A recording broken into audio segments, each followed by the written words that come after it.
¿Qué tal amigos? Bienvenidos a una nueva edición de Transporte al Día, este programa que hacemos a través de BTV para nuestro país, para la región y para el mundo. Reiteramos una vez más que nuestro norte es hablar del tema transporte de una u otra forma en este programa. Por eso fuimos a visitar al Inspector General de Trabajo. ¿Por qué? Y porque la actividad del transporte es uno de los tantos trabajos que hay en este país y sobre los cuales la Inspección General de Trabajo tiene seguramente, y eso lo vamos a charlar con él, tiene seguramente incidencia en el rubro.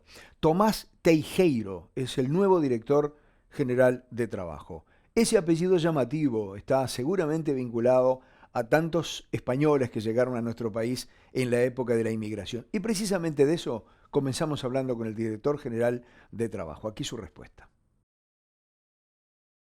Bueno, Fernando, me gusta mucho la manera en la que encarás la pregunta, porque en los momentos que está viviendo España hoy, decir eso es muy importante, ¿no? Verdaderamente, sí, mi apellido es primero español y después gallego, ¿no? Creo que ya con esta definición digo bastante, Sí, sí. ¿no?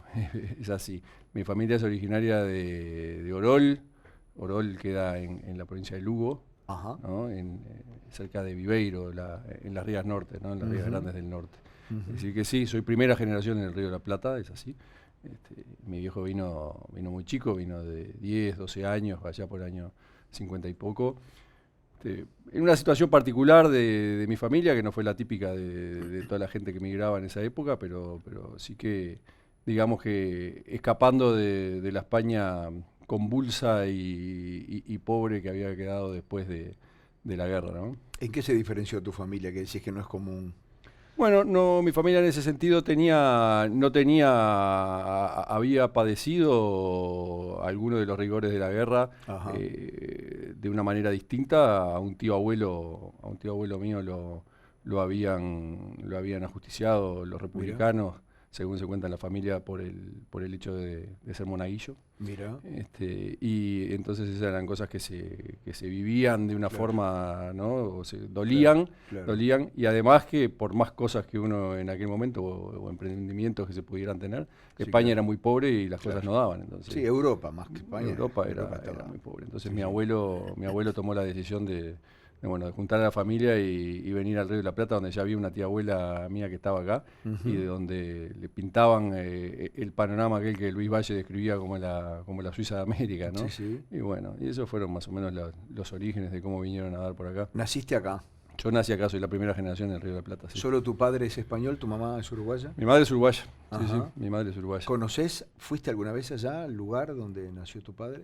Sí, sí, sí, yo he ido muchas veces, además yo hice parte de mi carrera el máster y la parte de investigación del doctorado la hice en la Universidad de Navarra, en Pamplona, entonces Ajá. tuve oportunidad de vivir allá un tiempo y además mi familia se volvió a radicar en España, lo único que por temas climáticos no se radicaron de vuelta en Galicia, se radicaron en La Rioja Ajá. buscando un poco un clima más seco Claro. y más favorable para vivir. Así que tu papá se volvió a España. Sí, sí, tengo a mis padres y dos hermanos y tres sobrinos viviendo ¿En España en La Rioja, sí, sí. vas de vez Sí, en sí. cuando? Y bueno, trato de ir todo lo posible. Antes del 2020 resultaba más fácil porque tenía más tiempo y Claro, además después bueno, la pandemia también complicó el tema de los desplazamientos y demás, ¿no? claro, claro. Pero sí, en la medida de lo posible siempre trato de ir a los viejos, a ver a los viejos o bueno, o de que vengan, ¿no? Claro. Pero cada vez se van haciendo más grandes y se va haciendo más difícil los movimientos. ¿Cómo te enterás de que asumías la inspección de trabajo?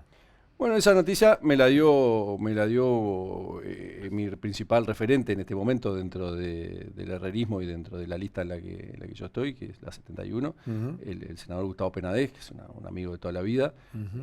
Me llamó Gustavo y me dijo, mirá, Tomás, que como viene la mano, tú vas a ser el inspector general de trabajo, lo cual fue una grata sorpresa porque yo como abogado dedicado al derecho laboral, obviamente que sabía que en la oportunidad de llegar al gobierno podía, ¿verdad?, estar con posibilidad de ocupar algún cargo, pero tenía como una preferencia interna por algún cargo en el que estuviera vinculado al derecho laboral, a lo que era mi especialidad, porque siempre pensé Claro, que era donde podía hacerlo mejor. claro. Fue Es, u- Gustavo el que me dio la es noticia. un honor, es una responsabilidad. ¿Dudaste? ¿Lo aceptaste enseguida? Bueno, a ver, yo tengo una llegada a la política que es un poco particular. Yo comienzo a trabajar en política de la mano del padre del presidente de la República y del presidente de la República. Yo era compañero de estudios en la universidad del presidente y en ese momento yo integraba la comisión directiva del Centro Comercial de Las Piedras. Mi familia tenía comercio de Las Piedras en ese momento y yo presidía el Centro Comercial de Las Piedras en el año, creo que era 96 o 97, estábamos en plena época de facultad. Y se ve que por el hecho de ser un dirigente gremial empresarial, en ese momento el presidente de la calle Herrera creyó que yo podía tener alguna condición, ¿no? Lo cual creo que no, que lo debo haber defraudado seguramente. Capaz que no, capaz que no. Bueno, y no, fuera de broma, con mucha confianza, el presidente de la calle Herrera me empezó a incentivar para que lo que era ese acercamiento que tenía de alguna manera a la cosa pública, en la medida de la colaboración con una gremial empresarial muy chiquita de una ciudad del interior, ¿verdad? Lo volcara en algo donde el servicio a la sociedad fuera un poco más grande.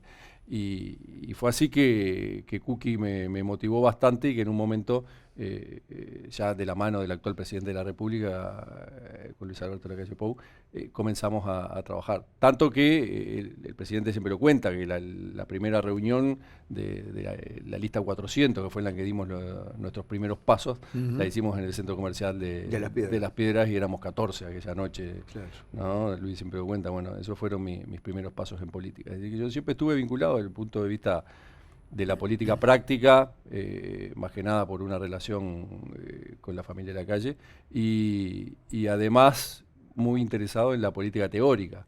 Y durante casi 20 años, como egresado en la Universidad Católica, di clase de ciencia política junto a Ignacio de Posadas. Bien. Fui adjunto de Ignacio mucho tiempo y después titular de la cátedra.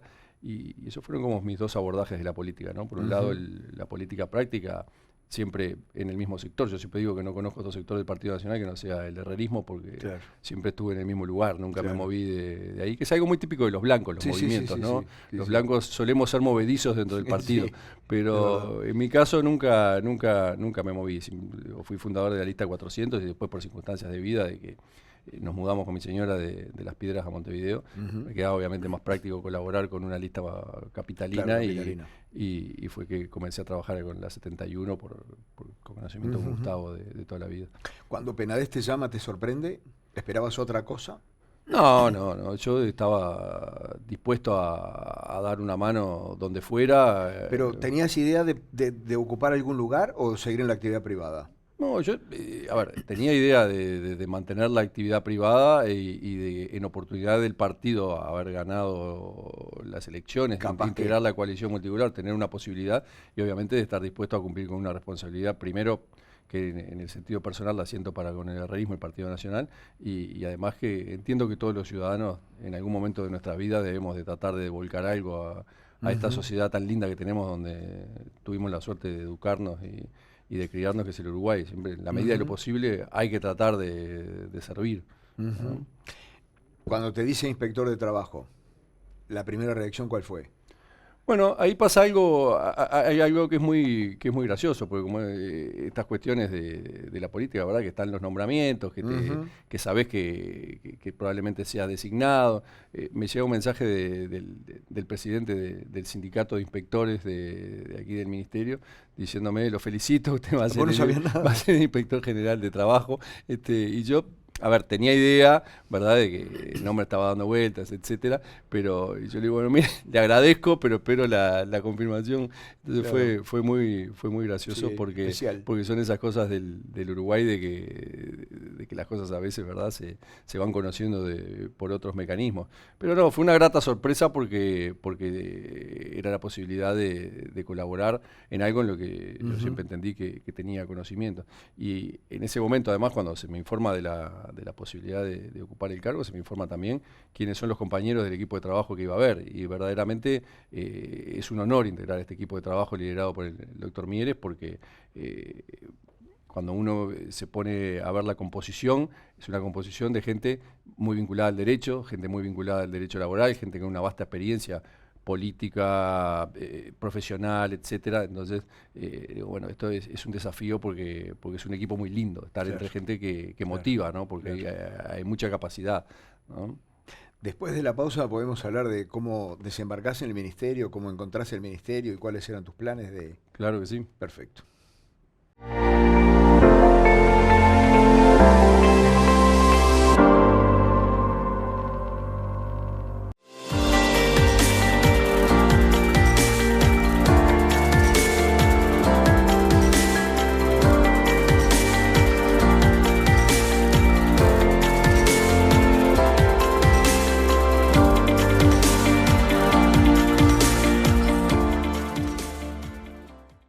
Continuamos, amigos, conversando con el director general de Trabajo, Tomás Teijeiro.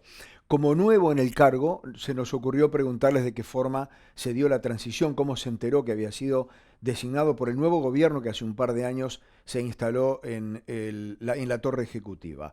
Y ¿saben qué? En esta época donde todo se divide, donde todo el mundo se culpa a todo el mundo, destacó la forma de la transición y la forma en que las anteriores autoridades colaboraron para que él comenzara a ejercer su cargo con toda la información a la vista. Aquí su respuesta. Bueno, una vez que la designación se concreta, ¿verdad? Lo primero que me convocan es una reunión con todo el equipo, en el que, bueno, obviamente que quienes lideran el equipo son el ministro Mieres y el subsecretario Aristi, nos marcan algunas pautas de trabajo que son las de enterarnos de algunas cosas de la vida práctica, más allá del derecho laboral. Uno puede tener el derecho laboral en la cabeza, saber cómo funcionan las cosas, pero después los mecanismos, ¿verdad? Tienen sus engranajes que hay que conocer. En ese sentido, bajarlo a tierra. Bajarlo a tierra, por eso. Bueno, en ese sentido, lo primero que hacemos es tener un acercamiento con las autoridades salientes del momento, para lo cual soy recibido por la doctora De Marco, que era quien ocupaba la Inspección General de Trabajo, quien siempre lo he dicho públicamente y lo ratifico tanto a ella como al anterior inspector general, Gerardo Rey. Han tenido siempre una disposición muy generosa para conmigo en cuanto a conocimiento, en cuanto a cuestiones de funcionamiento, de todo esto. Y Cristina verdaderamente me dejó, por cierto, este escritorio mucho más ordenado de lo que lo ves hoy, ¿no? Me dejó todo al día, todo bien aclarado, con unas buenas guías. Entonces yo siempre soy muy agradecido, porque eso, ¿verdad? A veces en el fragor político, en el momento de un cambio de gobierno, muchas veces hay ruido. Sí, claro. Esa es la verdad, ¿no? Pero hay que reconocer que yo creo que los orientales estamos, en ese sentido, 10 casilleros más allá del resto de Iberoamérica, ¿no? Y hay que reconocer una gran institucionalidad. Y yo lo que me encontré cuando llegué a mi despacho fue institucionalidad.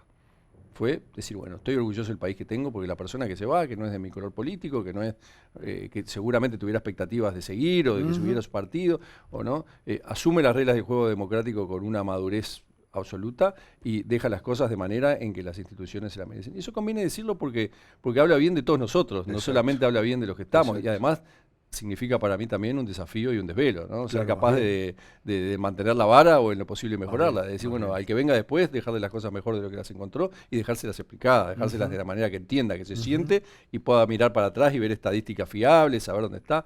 Bueno, entonces en ese sentido el desembarco fue muy bueno. Los primeros días fueron con mucha ilusión, que querés que cuente, entre el 2 de marzo y el 13 de marzo fueron con mucha ilusión, claro. ¿Verdad? Eran días en los que teníamos muchas reuniones con el equipo directo de la inspección y con el equipo del ministerio para conocernos, para establecer líneas de trabajo programáticas de acuerdo a lo que era es el mandato que nos había dado la ciudadanía en cuestiones que teníamos que avanzar y ver de qué manera se instrumentaban y seguir con la vida diaria. La inspección funciona, en algún momento quizá lo hablaremos, funciona básicamente en 3 instancias: denuncia de parte, de oficio, o las comisiones tripartitas de salud y seguridad que funcionan acá.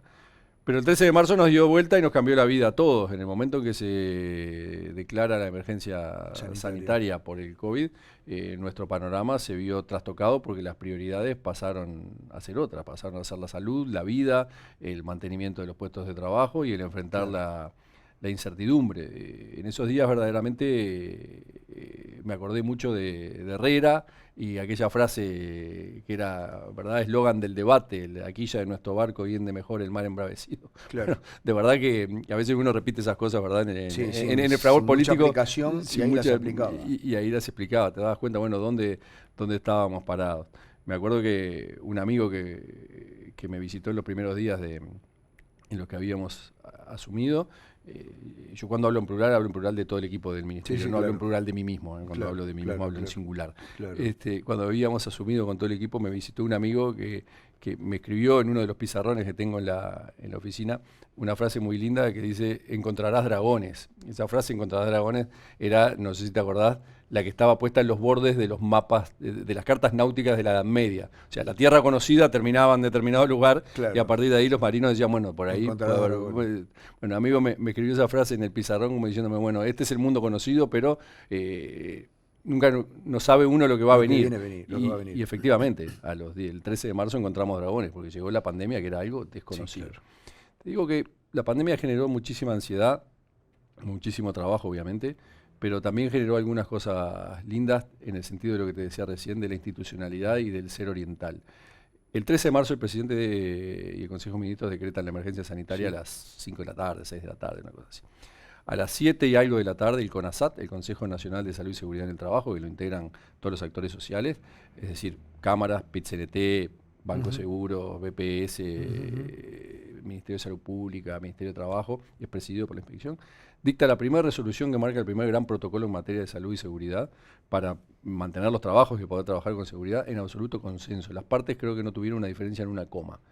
Entonces, eso verdaderamente, en el medio de la tormenta, en el medio de todo ese lío, ¿verdad?, te daba como cierta tranquilidad. De decir, una luz. Uruguay es Uruguay y no deja de ser Uruguay, ¿no? Acá estamos todos metidos en el mismo barco, todos tirando para adelante y trabajando de la misma manera. Y todas esas diferencias que podríamos haber tenido quizá el día anterior, ¿verdad?, de negociar una cosa u otra, de cada uno desde su trinchera legítima y lógica, donde se pelean o se discuten o se tratan de conseguir cosas, ¿verdad?, habían sido dejadas de lado por el bien común, que era la salud primero, que era la que todo el mundo velaba, la vida y el trabajo. Entonces, cuando decís, estoy sentado con esta gente y estamos todos pensando igual, acá no hay color político, no hay sector social, no hay nada. Lo que hay somos orientales tirando para adelante. Te da como una suerte de tranquilidad, de regocijo, porque decís, bueno, el Uruguay cuando aprieta, vale. Claro, ¿no? Y no hay talenteo, hay capacidad, organización y pensamiento. ¿No? La capacidad crítica de decir, bueno, capaz que la idea que me estás diciendo tú no es la mejor, pero entiendo para dónde vas, la podemos mejorar de esta manera. Verdaderamente fueron momentos duros, pero momentos que pasados nos dejan el sinsabor, obviamente, de la tragedia que fue, pero también enseñanzas y un piso sobre el que uno dice, bueno, esto es un hito que seguramente las próximas generaciones lo recuerden de una manera en la que hoy los actores no lo vemos, ¿verdad? Como decir, bueno, fuimos capaces solos de guardarnos en nuestra casa con libertad responsable y de salir solo lo necesario, de ir al hábitat cuando había que ir, de ir al supermercado cuando veíamos la rampa llena, gritábamos, nos enojábamos y todo el mundo decía algo, cosa que no volviera a repetirse. Por eso, fuimos capaces de autocontenernos, ¿no?, de cuidar al otro, decir, señora, por favor, póngase a distancia, póngase el tapaboca con respeto. No, verdaderamente creo que son cosas de las que nos tenemos que congratular, porque hablan mucho de un país como el nuestro que es bien distinto a los demás. Real de Azúa decía que éramos una suerte de decepción al sur del Río Bravo, y lo somos. Y lo somos. En el próximo bloque voy a hablar de los objetivos y el funcionamiento de la Inspección del Trabajo. ¿Está bien? Perfecto.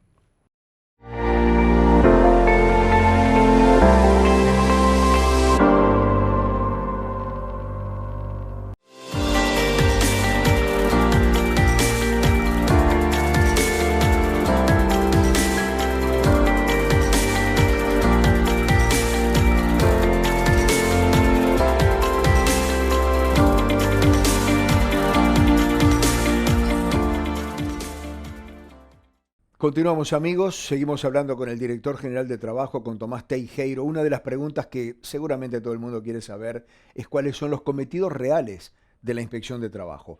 ¿Qué es lo que tiene que inspeccionar?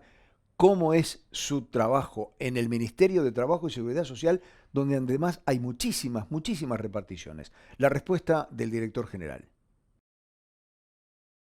Bueno, lo primero que hay que decir, y perdoná, Fernando, me insista por tercera vez con la institucionalidad uruguaya. Bueno, pero si es lo más destacado, es lo más destacado. La inspección fue creada antes que el Ministerio de Trabajo. La inspección fue creada por allá por el 1905, creo que fue, por esa fecha, o 1907, ¿no? Tiene 100 y pico años. Es anterior al Ministerio de Trabajo.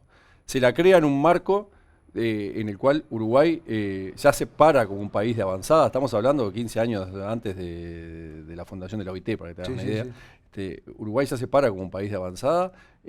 Paso un aviso acá con las leyes obreras de Herrera y de Roclo, ¿verdad? Claro. Las 8 horas, determinadas cuestiones de salud y seguridad, la protección y dentro de todo eso la vigilancia en el trabajo. Entonces cuando nace la inspección nace con el objeto de controlar las condiciones de trabajo. ¿Qué condiciones de trabajo eran las que preocupaban al principio del siglo XX? Obviamente que eran las condiciones que hoy llamamos condiciones ambientales de trabajo, la salud y la seguridad física. Más bien. Que las personas trabajaran en el horario que tenían que trabajar en condiciones... Y en condiciones que tienen que trabajar. Y en condiciones que tienen que trabajar de acuerdo a la dignidad humana.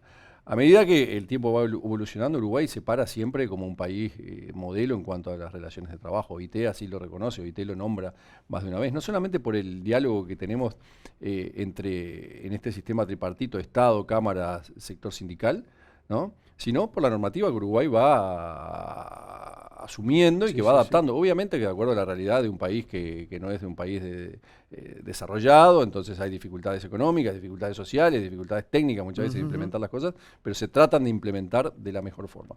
En ese marco la inspección tiene como dos cometidos básicos. La inspección vendría a ser la policía del trabajo, como históricamente se la conoce en el mundo, pero tiene como dos cometidos fundamentales que son el control de las condiciones ambientales de trabajo, lo que te decía, cómo trabajan las personas, que tienen un ambiente seguro, que tienen un ambiente limpio, que tienen un ambiente adecuado, y las condiciones generales de trabajo que tiene que ver con que las personas se estén cumpliendo con las formalidades en el trabajo, que la persona que trabaja tenga su pago de seguridad social para un día poder jubilarse. Que esté todo en regla. Por eso, reciba su salario en fecha, que esté en regla.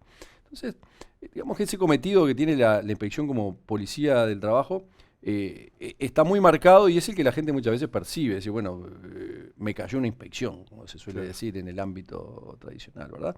Pero la inspección tiene, además de la tarea inspectiva, de la tarea esta de controlar en calle todo esto, ya sea denuncia de parte o en los operativos que se realizan de oficio, una parte muy importante que es la de trabajo en comisiones tripartitas en temas de salud y seguridad. Aquí funcionan 20 y pico comisiones tripartitas. La semana pasada, en que festejamos el día 28, el Día de la Salud y Seguridad en el trabajo, hicimos una instancia muy importante con un montón de participación de los sectores sociales y felizmente se incrementaron en 5 tripartitas más, es decir, subimos casi un 20%, tripartitas de salud y seguridad, donde las partes dialogan en cuáles son las mejores condiciones para desempeñar los trabajos, tratando siempre de tener un objetivo que es un poco utópico, que es el accidente cero, ¿no? Claro. Porque sabemos que hay relaciones que son muy duras, de cuantas más horas de trabajo, las posiciones más altas, las probabilidades de también suben, ¿verdad? Pero se trata siempre de mantener ese objetivo del accidente cero. Y en ese sentido, esos son trabajos que son muy productivos, porque los productos de estas comisiones tripartitas son productos que tienen una gran legitimidad, no son impuestos por ninguna de las partes, ni por el Estado, ni por los trabajadores, ni por los empleadores. Son acuerdos. El producido son acuerdos, y son acuerdos técnicos en temas de salud y seguridad, donde tampoco se da la negociación típica entre las partes de una relación laboral a la que estamos acostumbrados. Porque una cosa es lo que se negocia en Dinatra, que es todo muy legítimo y que, ¿verdad?, las partes tienen todo el derecho del mundo a plantear sus posiciones y a tener sus pretensiones, pero en temas de salud y seguridad, como que las cuestiones son más técnicas, están más a tierra, entonces es muy difícil que las partes no acuerden. Muchas veces los desacuerdos en las negociaciones son del cómo, ¿no? De cómo plantearlos o cuál es la mejor manera de hacerlo, pero no es que nadie esté en desacuerdo con que hay que cuidarse. Entonces, suelen ser productos de una gran legitimidad. Y en ese sentido se trabaja muchísimo porque entendemos que en la prevención es donde está la clave para que las relaciones laborales se den de manera segura, ¿no? Claro. En el conocimiento, en la sensibilización, que la gente sepa cómo es. Por eso la tarea inspectiva, que es la que se ve, ¿no? Es muy importante, tan importante que le hemos dedicado desde el Ministerio de Trabajo con todo el equipo mucho énfasis. Fíjense que aumentamos en el año de pandemia un 115% casi las inspecciones en materia de condiciones ambientales de trabajo y un 70% en condiciones generales de trabajo. ¿Por qué? Porque en época de pandemia todo el equipo de la inspección de trabajo, esto es un logro colectivo, llegamos a la conclusión de que una inspección de trabajo tenía que estar en la calle. Claro. Fuimos un caso casi único en Iberoamérica porque las inspecciones se replegaron al teletrabajo de los propios funcionarios, claro. Y desde aquí la convicción fue, somos como los bomberos, como la policía, como los médicos, ¿no? Si la gente tiene que trabajar porque los motores de la economía van a seguir funcionando, aunque sea, ¿verdad?, casi en punto muerto, la gente tiene que estar protegida y la inspección tiene que estar en la calle. Y es así que se logró un aumento de la productividad de los inspectores que es verdaderamente para orgullo de la institución. ¿Los inspectores están siempre en la calle? Los inspectores tienen tareas distintas. Los inspectores están en la calle inspeccionando, los Ujú. inspectores están en la oficina trabajando sobre el producido en la inspección, que es el análisis de la documentación que Claro. las empresas, Los informes, ¿no? los informes que las empresas acercan, Ujú. o yendo a controlar nuevamente, o en las tripartitas colaborando con las negociaciones, como te decía, de la elaboración de protocolos, de normas de seguridad, de manejo. Así que es una tarea muy, muy ardua. Y hay una división jurídica en la inspección, además, que conviene siempre destacarlo, que tiene un profesionalismo muy, muy grande y un conocimiento del derecho laboral uruguayo y del internacional, porque no te olvides que hay muchos convenios internacionales Claro. que bajan a Que tierra, aplican acá. sí, que aplican en Uruguay, que es verdaderamente destacable. Si hay algo que verdaderamente hay que destacar es el gran nivel profesional que tienen los funcionarios de la Inspección General del Trabajo en Ujú. cualquiera de sus departamentos, y también del Ministerio, porque no te olvides que esta inspección se relaciona mucho con la DINATRA, que Claro. es una división súper profesional, Claro. con una gran impronta que le está dando el actual director, el doctor Daverede, que es una Ujú. persona que sabe muchísimo de negociación y ha desembarcado con una impronta de negociación que verdaderamente está situando a la DINATRA, yo creo que en un escalón muchísimo más moderno del que tenía, porque está planteando las relaciones laborales de una manera distinta, con el diálogo como centro y no con el conflicto, ¿verdad? Ujú. La Dirección Nacional de Empleo, que ha hecho un trabajo estupendo en materia de desarrollo de políticas, como se ha visto que se han desplegado en todo el país, de la mano de Daniel Pérez y de Heber Pinto. La Dirección Nacional de Seguridad Social, que yo creo que fue el centro de en materia de pandemia, ¿verdad? Ujú. Generando instrumentos de todo tipo para tratar de sostener el empleo de la mejor forma posible. Ujú.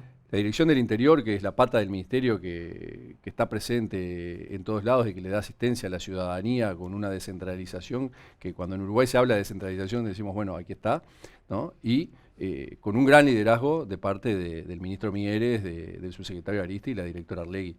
Tres cosas me quedan para el último bloque. ¿Cuál es el disparador para que actúe la Inspección de Trabajo? ¿Qué relación ha tenido con las empresas de transporte, que es de alguna manera nuestro cometido? Y si se trabaja los 7 días de la semana, los 30 días del mes, los 365 días del año. De estas tres cosas hablamos después de la pausa. Muy bien.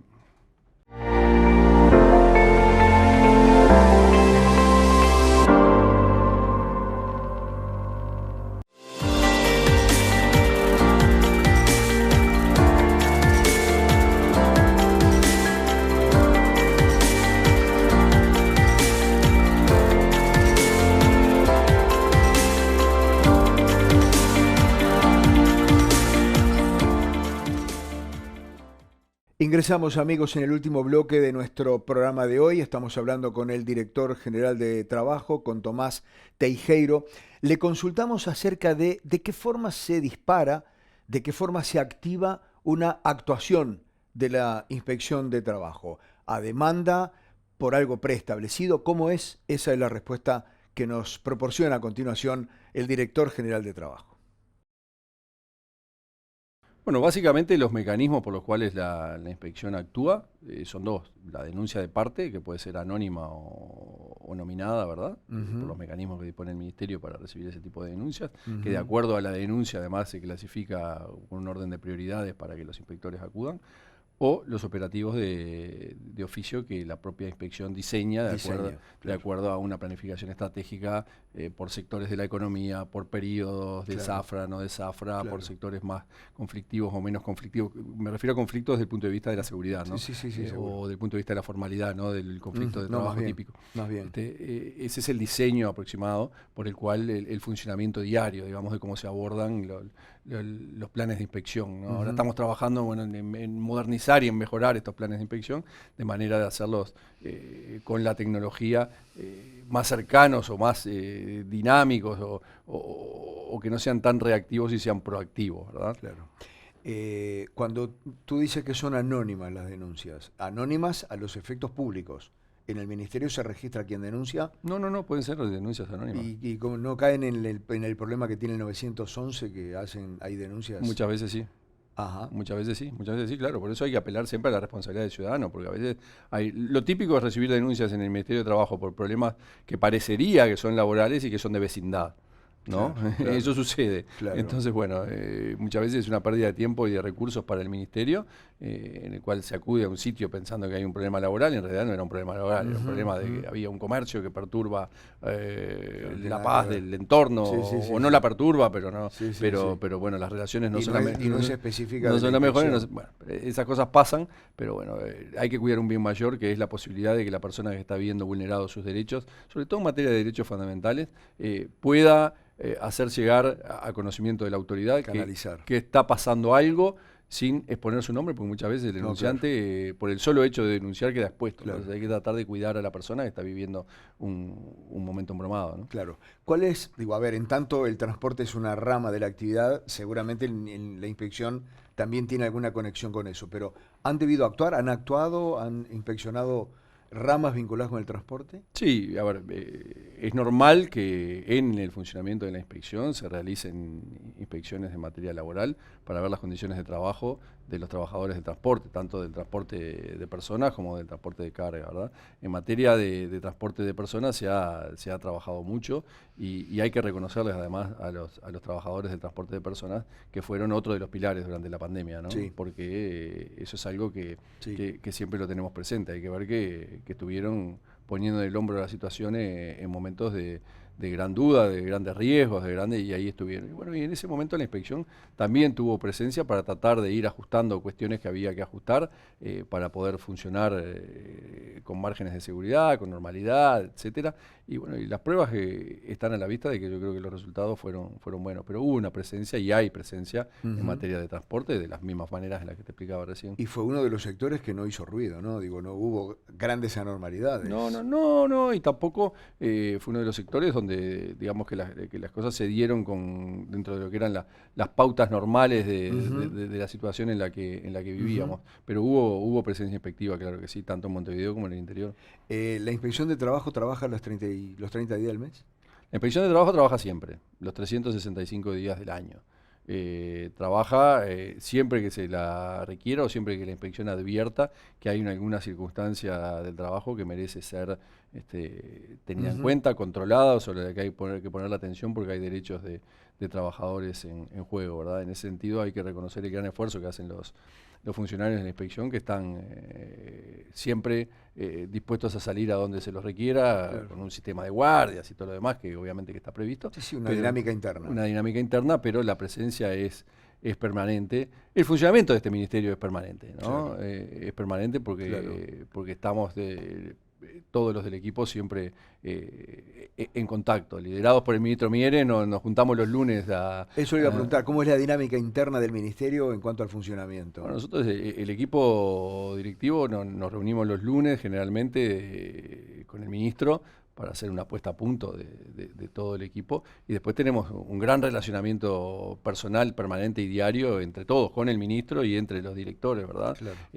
Con el ministro, con el subsecretario, con la directora general, entre los propios directores, tenemos una dinámica muy fluida, porque yo digo, no conozco el funcionamiento de otros ministerios. Yo siempre digo que tengo la suerte de estar en un ministerio con un gran equipo humano y un gran equipo profesional. Claro. Cuando juntás las dos cosas, mucha empatía humana, con un gran liderazgo y mucho conocimiento profesional de las partes, se da algo bueno, que es un funcionamiento aceitado. Para el final, la pregunta del millón, que siempre todo el mundo tiene la respuesta un poco ambigua. ¿Alcanzan los inspectores que hay hoy? ¿Son pocos?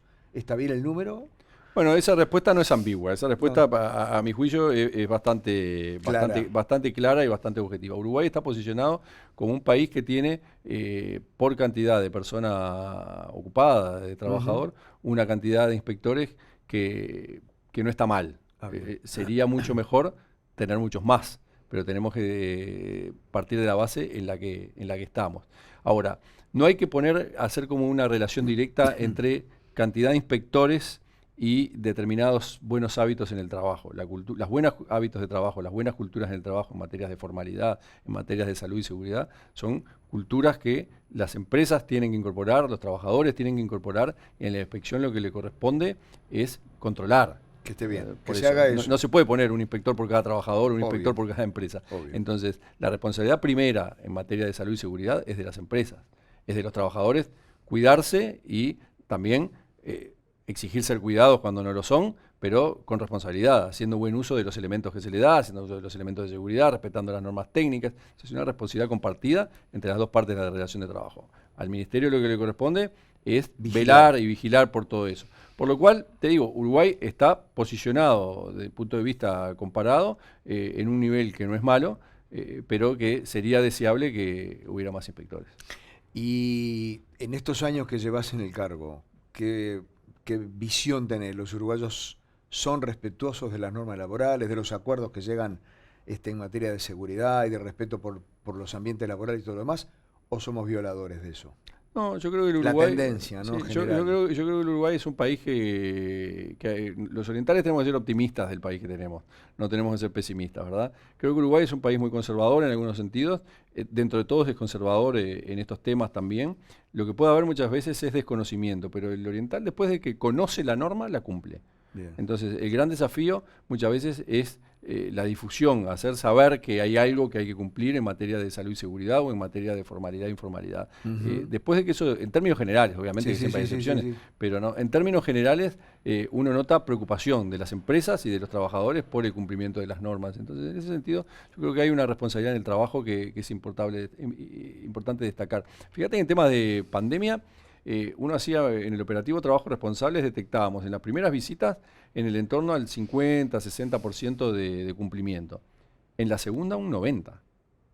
¿No? Es decir, ya, la primera era preocupante, pero tampoco era en los ratios de otros países. Sí, claro. ¿No? Y la segunda ya era casi de cumplimiento pleno. Entonces, y esto eran las dos partes, trabajadores y empresas. Entonces hay que reconocer que el Uruguay es un país que está bien posicionado y que yo creo que sobre la base que tenemos, una estructura jurídica laboral muy buena, mejorable como todo. No, claro, te digo, a ver, el Código de Napoleón tiene 200 años y se lo sigue mejorando. Seguro. Entonces, nuestras normas que tienen 100, obviamente que son que deben ser mejoradas, pero nos vamos dando un sistema que es una construcción por aluviones, ¿verdad? Que a la cual han aportado generaciones y generaciones de orientales y muchos movimientos políticos y formas de pensar que nos van dejando siempre lo mejor. Tenemos que seguir trabajando en esa línea. Gracias, Tomás. Gracias, Fernando. Un gusto estar contigo. Bien, amigos, hasta aquí nuestra entrega de hoy. Los invitamos para la semana que viene en este mismo canal y a esta misma hora. Muchísimas gracias por la atención y los esperamos entonces la próxima semana.